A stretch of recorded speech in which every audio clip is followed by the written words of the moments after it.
Trump is our president. Keep waiting for someone to say April Fools, but no one has done that yet, so looks like that's happening. So we've been thinking about how that's going to affect our student loans, given that we have, you know, $600,000 in student loans, and how that's affecting some of our friends who are just starting school, especially graduate school. Here are the three biggest ways that it's looking like our boy Donald is going to affect student loans. The first, he says he wants to hold colleges accountable. So that's good.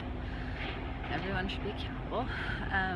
He's going to do this by withholding tax exemptions to universities if they don't lower the cost of tuition. He also wants colleges to be involved in student loan repayment, so he wants to hold them accountable if students aren't able to make payments. He also wants to hold them accountable if students aren't able to get jobs after they graduate. So that's cute. Hopefully that all works. I think that is definitely one of the biggest problems with the student loan situation as it is tuition just keeps going up and up. There's no regulation on how much colleges can charge. Feels like they just kind of pick a number willy-nilly, and then the federal government is able to back it up with their own student loans. So it's definitely a problem. I'm not sure exactly how that's going to be fixed, but I hope he's able to make the strides in that direction. Step 2, eliminate federal government from the college equation. So by that, he wants to completely, or at least largely, eliminate the Department of Education.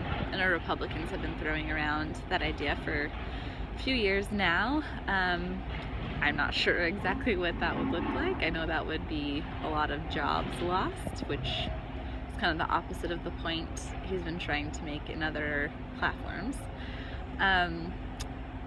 It's really unclear what that will mean really for student loans. Obviously they'd have to be privatized, so we're going to lose the protections we had with the federal government as far as equal access to education. So people who might not qualify for a private loan could usually qualify for a federal loan.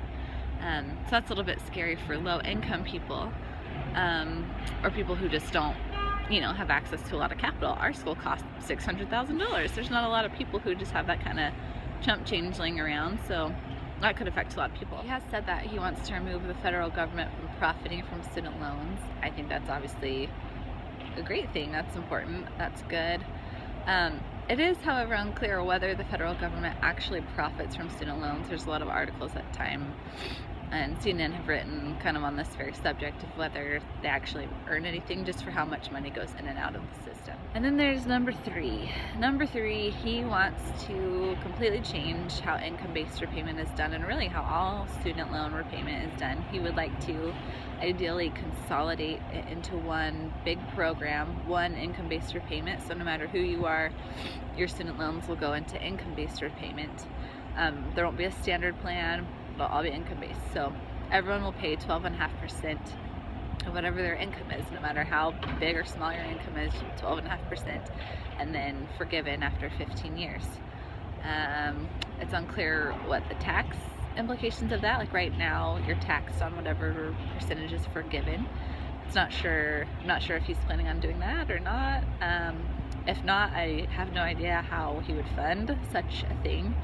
I'm not sure how he would fund such a thing either way, but it's an interesting idea, that's for sure. So I would love to know your thoughts on how Trump is handling student loans. Leave a comment. Always a good time trying to figure out student loans.